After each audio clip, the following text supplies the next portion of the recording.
I'm Daniel Schwartzman, Director of Seeking Alpha's Marketplace.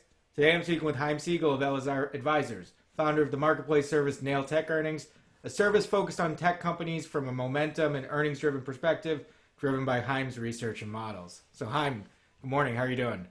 Good morning, everybody. How are So you? it's Monday, Thanks for April. doing this. No, my pleasure. Excited to have you on. It's crazy I was time. saying, in this time, it's good to see everybody's home office. That's right. We're really getting the barriers have lowered here. So I like We your get to good know a lighting. little about you and your banjo habits.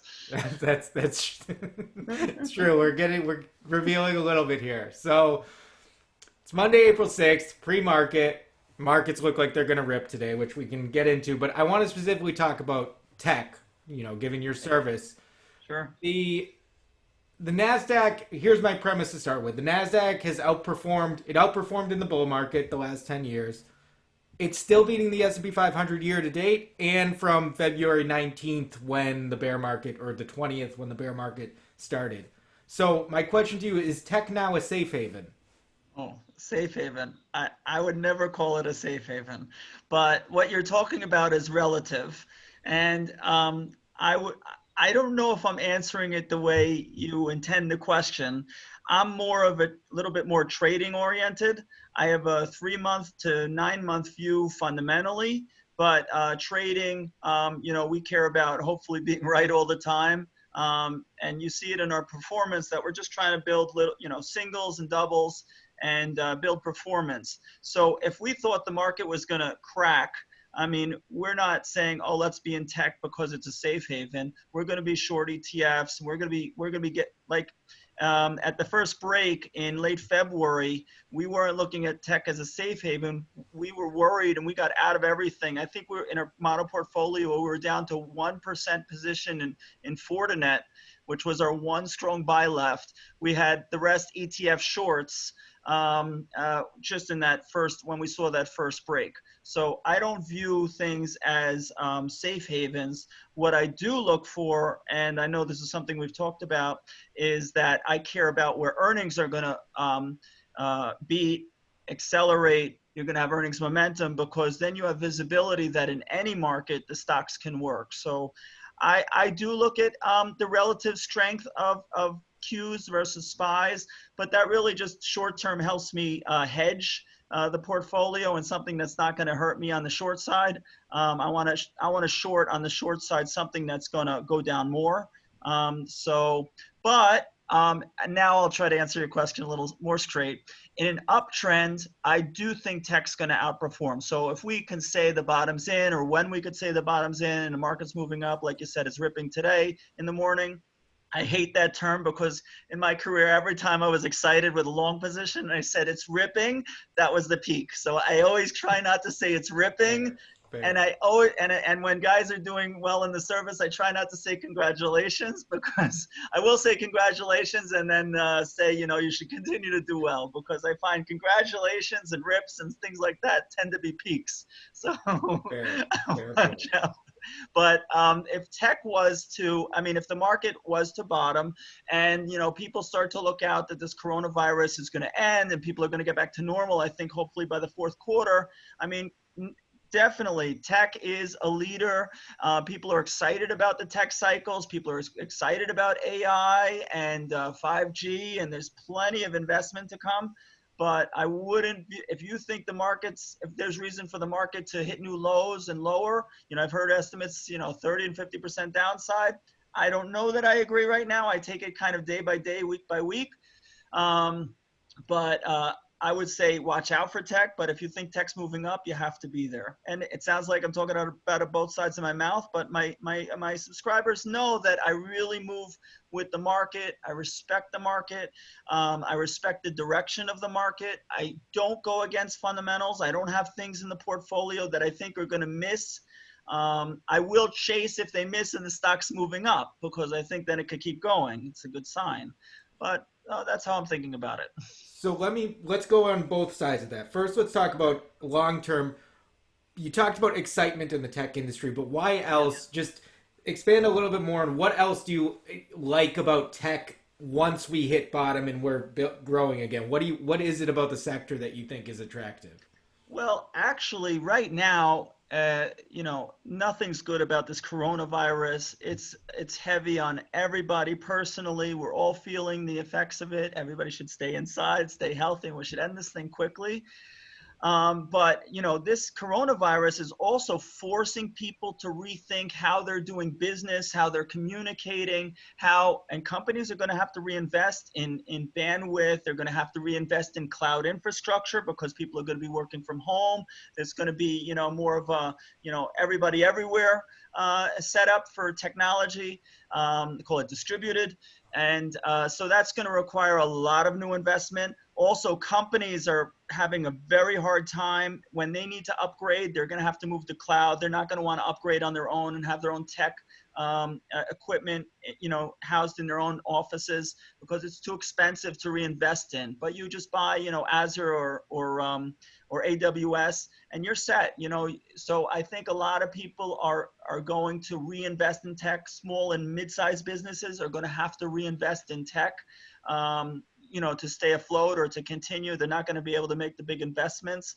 I mean, we know the old story about AI and also 5G. These are big growth drivers right now. We don't know how AI is going to change the face of living, but there's a lot of investment dollars going there in data centers and everything. I would say though, and this is important actually, Seeking Alpha had a great note showing that Instinet had a CIO survey, and it showed that 50 CIO, chief investment officers that are responsible for investing in tech for their companies said they're not going to invest so much in servers, and it sounded like data center and things like that. So this work from home is a little bit more niche right now. So it's not a big theme. So right now, if you're talking the next 3 to 6 months, you're not going to have good fundamentals in semis. You're not going to have good fundamentals in servers. You're not going to see it. So you have to close your eyes and say, if I want to own these things, I have to own them a little bit longer term. Or if you own them, you have to be aware that for the earnings report, your stock could be down. If the market's up, by the time your earnings report and your earnings report is bad, then your stock's going to be down 8, 10, 15%. You have to be ready for that. I don't want to be there for that. So I don't mind, owning an SMH in a run up like this, because I don't have to think I own some individual stock that I have to fall in love with or get sold on. But when earnings come, you have to be careful, because I don't think the reports are going to be good for the next 3 to 6 months. So that's where so first of all, SMH is the semiconductor ETF. Correct? Right. So what I want to ask you is, you mentioned with the market in general, tech is not a safe haven if you're bearish. The market is looking like it's going to go up today, but we still don't really have a clear direction. It's not clear if we've bottomed yet or not. And it seems like everybody is conceding whatever, even if the curve flattens quickly, even if we're back out by July, earnings is not going to be good for Q1. Q1 will be meh. Q2 will be bad. Q3 is probably bad. How do you, given that you're talking about you want earnings to beat, you want upside based on fundamentals, how do you deal with that just from a broader market level? Okay, that's a great question. I love it. And it's actually, I wrote to subscribers just yesterday how I'm looking at this earnings period. And I think there's a lot to do in this earnings period. I have something that I call action that I learned along the way. I've been doing this, you can tell from the gray in my beard. I've been doing this for 20 years and plus. And one thing, there's going to be a lot of opportunity to buy. I don't short individual stocks. I only short ETFs in our model portfolio. But when stock, something called action. Action means what should happen to the stock versus what does happen to the stock. And let's say you had a terrible jobs number on Friday. Okay, the market was down a little bit, but it didn't get killed like you would have thought. That's a semi-bullish sign, right? Jobless claims on Thursday. Terrible number, market went up. That's a bullish sign. So I have a simple formula. My subscribers are teaching me what I taught them now. They're saying, Chaim, isn't this a bad news, good action? It's bullish. And they're telling me, and they're right. It's amazing. I love to hear. I love to be taught by the subscribers. Something that I've been professing again and again. So in earnings season, let's say you have a bad earnings report. I always think Skyworks, the last couple of bad news periods, they've had earnings bad and the stock's up. That's not only a sign for Skyworks that the stock can continue to go higher, but it's a good sign for the market that we're bottoming. So it's kind of like the tail wagging the dog. It works both ways. Why is that? So Skyworks reports because we would expect. I haven't followed it recently. I used to own the stock, but we would expect Skyworks. It's a big supplier for mobile phones. They're big business to Apple, Samsung. They potentially Internet of Things, but we assume that their Q2 coming up will be a bad report. And Right. you're I'm saying not saying to buy it ahead of the report. well, but so that's I guess that's the other side of the question. So the first question I'm answering you by this. So it goes like this. When you see a company report and it's terrible, but you see the stock's up 3, 5, 7%, what does that mean? that is bullish. It's plain and simple. Why? Because the bad news has been in the stock, yes, and it means that people are buying it now to look out further. So now you will have 90 days, right, where you don't have to worry about another negative report coming out on it. And as long as you see a couple of the other earnings reports from other companies in like sector or just generally that are going up on bad news, you can pretty much buy the stocks you want.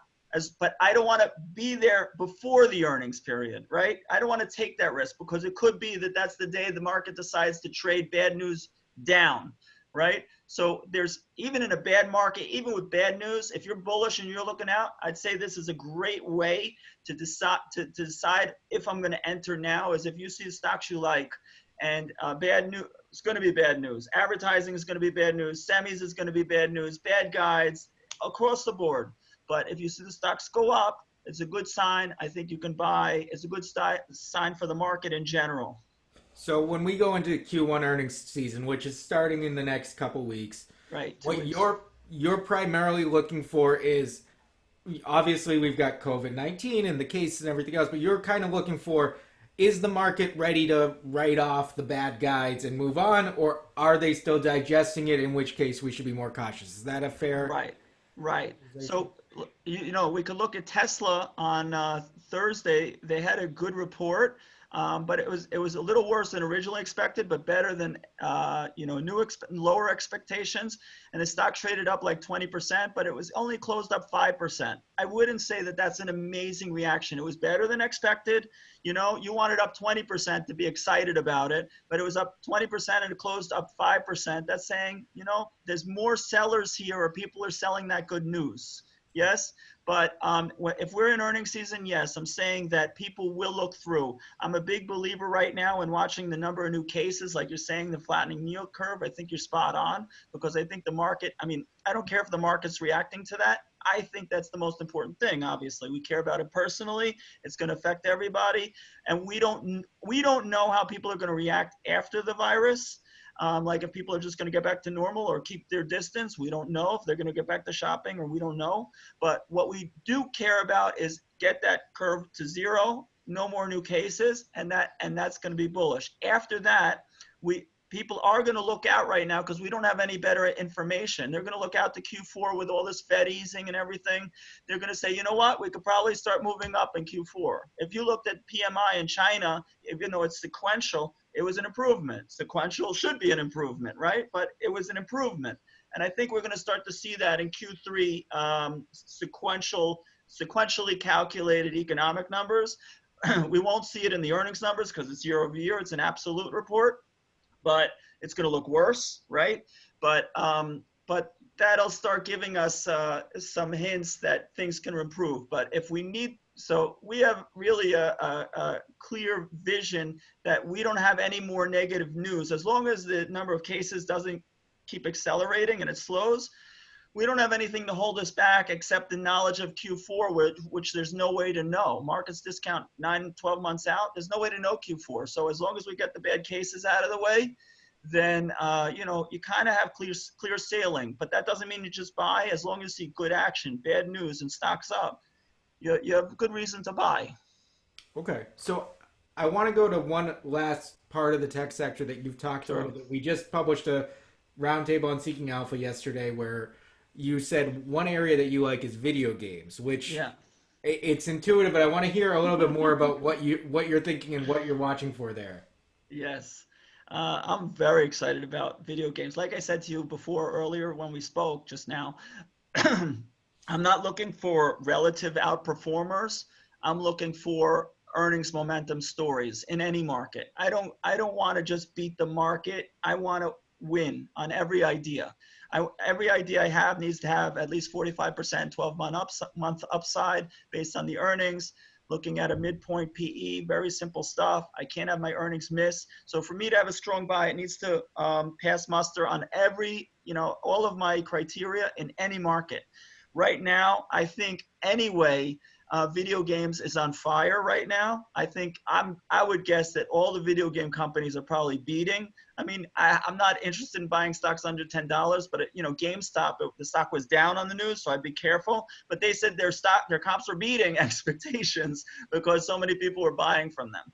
But Activision, they have Call of Duty, Right. and it just launched May 10th. I mean, the timing couldn't have been better.